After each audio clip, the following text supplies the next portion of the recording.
Salut les amis, bienvenue à ce nouvel épisode de l'Instant des Copeaux. Si vous avez l'habitude de bricoler, il vous est peut-être déjà arrivé comme à moi de vous retrouver en galère parce que le matos vous faisait défaut. Dans cette vidéo, je vais donc vous énumérer 10 petits hacks d'atelier qui vous aideront à vous tirer du mauvais pas, je l'espère. Certains d'entre vous connaissent déjà certaines de ces techniques, si vous en connaissez d'autres, n'hésitez pas à vous manifester dans les commentaires.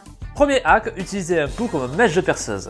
Qu'elles soient de bonne ou de mauvaise qualité, il arrive parfois de casser une mèche de perceuse, surtout quand elles sont de petit diamètre. Dans ce cas-là, vous pouvez utiliser un clou que vous accrocherez au membrane de votre perceuse pour percer un trou avec. Et ça marche très bien. Deuxième hack, le serre-joint du pauvre. Lorsque vous souhaitez coller deux pièces de bois entre elles mais que vous ne disposez pas de serre-joint assez long, vous pouvez utiliser par exemple une chute de contreplaqué pour vous confectionner un serre-joint de fortune. Divisez le bout de la planche en deux sections, redivisez la dernière section en faisant un trait incliné de quelques degrés et découpez tout ça.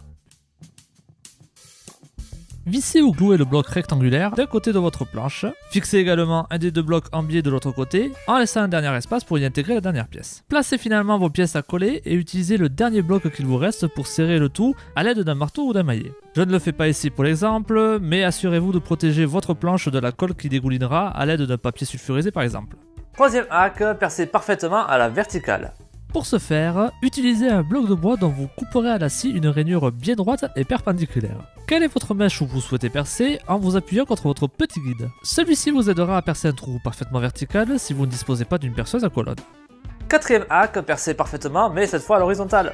Pour cela, il vous faudra vous munir d'une ficelle de cuisine et de deux rondelles, si possible d'un diamètre plutôt large. Attachez nos rondelles à chaque extrémité de la ficelle.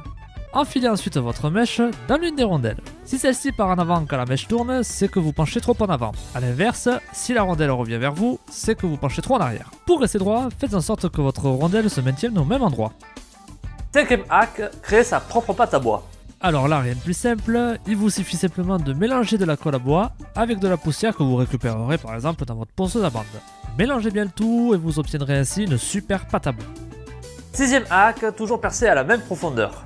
Là aussi, une astuce très utilisée par nos amis outre-Atlantique. Déterminez d'abord la profondeur à laquelle vous souhaitez percer et disposez sur votre mèche un scotch qui vous indiquera quand vous arrêtez. C'est simple, mais il fallait penser. Septième hack, fraiser le bois pour y enfoncer une tête de vis par exemple, sans utiliser de forêt fraisoir. Pour enfoncer une tête de vis dans du bois, on utilise généralement un fraisoir comme celui-ci. Si vous ne disposez pas de cet outil, il vous est possible d'utiliser simplement un embout cruciforme pour fraiser le bois.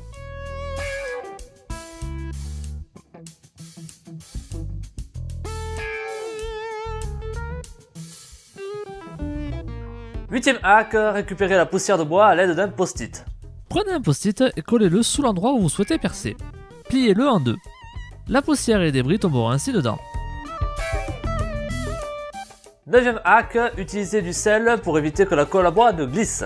Lorsque vous collez deux grandes surfaces de bois entre elles, il peut être difficile de les maintenir alignées lors du serrage. Pour éviter que la colle ne glisse, ajoutez-y un petit peu de sel. Les cristaux de sel empêcheront ainsi les deux pièces de bois de bouger. Enfin, dixième hack, s'improviser un petit trusquin avec 2-3 objets de récupération. Dans certains cas, il peut être utile de marquer le bois avec un trusquin. Voilà, ça ressemble à ça. Mais si vous n'en avez pas, vous pouvez utiliser une simple chute de contreplaqué et y enfoncer une vis correspondant à la distance que vous souhaitez marquer. Et comme vous le voyez, c'est plutôt efficace. Merci d'avoir regardé la vidéo, j'espère que ces petites astuces vous serviront. D'ici là, bricolez bien, moi je vous retrouve dans un prochain épisode de l'Instant des Copeaux. Salut!